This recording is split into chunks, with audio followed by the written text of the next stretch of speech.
Good morning, Trucker Todd here.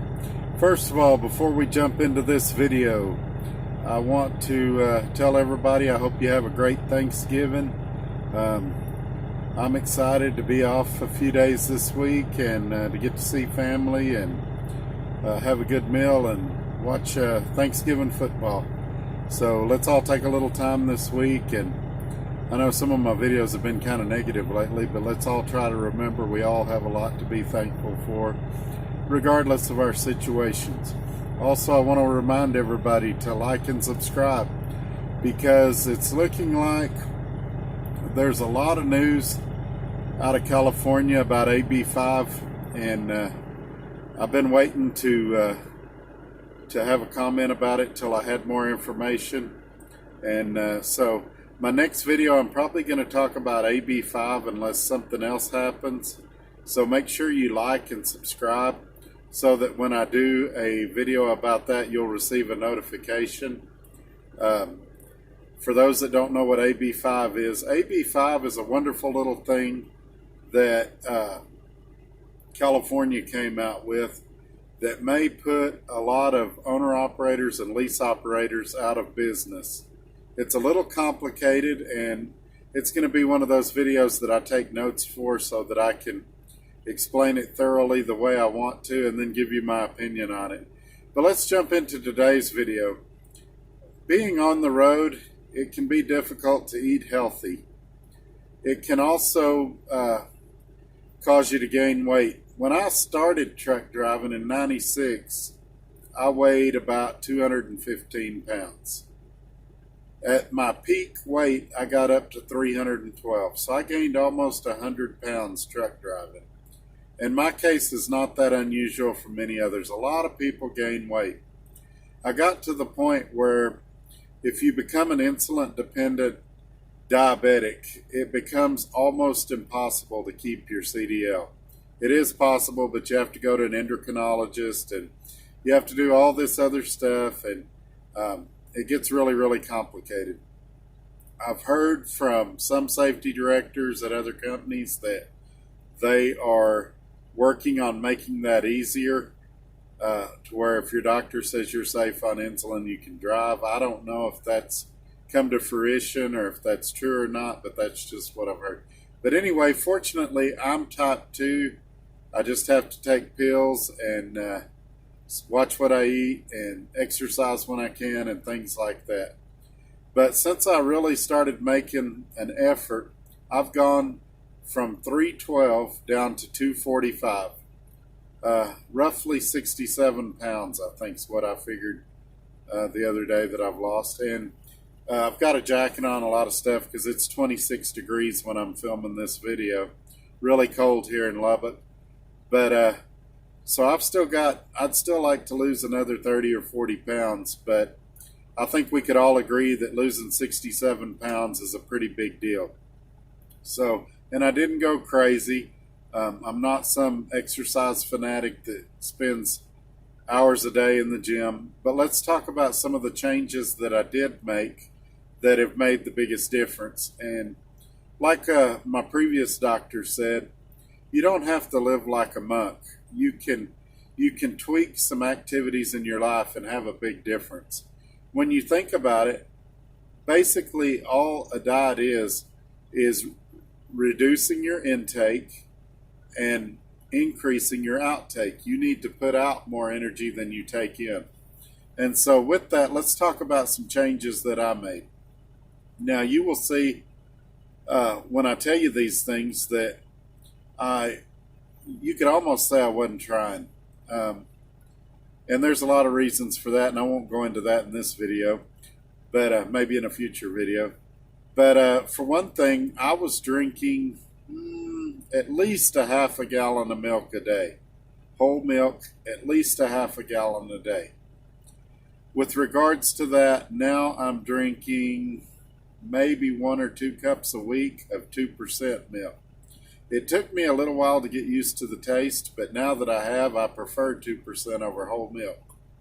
Although sometimes, occasionally, I will drink a glass of whole milk.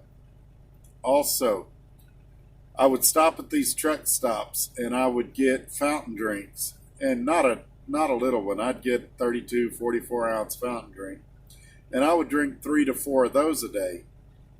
The amount of sugar I was consuming was insane just between the milk and the Cokes. Now, let's talk about some things I've done to change that. I didn't mention the best thing. I would go into these truck stops and order the buffet, and I would just gorge myself because I wanted to get my money's worth. You can spend $15, $17 on a buffet and not even realize it. And so you feel obligated to eat a lot. And so we figured out, I was with Dart Transit for 4.5 years, and my wife and I figured out that just on eating out in a 4.5 year span, we spent roughly $100,000.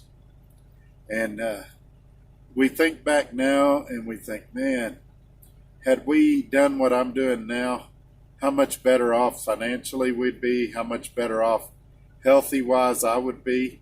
And so let's talk about some of the changes that I've done. For one thing, I'm not going to pan my camera around, but I have a case of water on the floor. And I drink several bottles of water a day. Secondly, if I do feel the need for a soft drink, I drink a Coke Zero. 0 carbs, 0 sugar. Now, I get it. The sweetener they use in these is not great for you, but I think it's better than me. I think 1 can of this a day, or maybe 2 cans of this a day, at the most, some days none at all, is far better than drinking 3 or 4 32 or 44 ounce fountain drinks a day. And I think we'd all agree with that. Probably the biggest change I've made is going from those buffets to these Atkins dinners.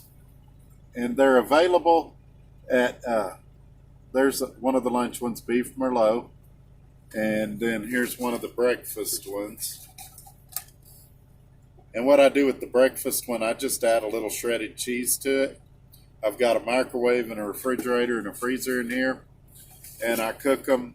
They cost about $3 or $4. This one you can see is beef merlot. And you can see right there 6 net carbs.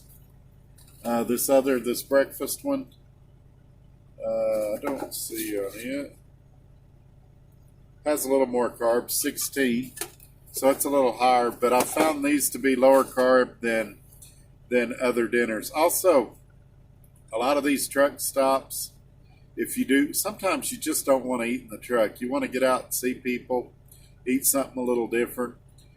If you end up at a McDonald's or someplace like that, they will sell you just the beef patty, which it's cheaper. I think a quarter-pounder patty is about $2.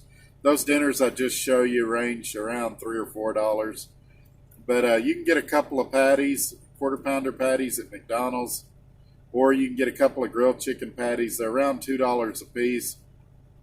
So you're looking at $4 if you get 2 of them. I don't get fries. And then I'll usually drink unsweet tea. And so instead of spending 16 or 17 on a buffet, now I'm spending $4 for a meal a lot of times.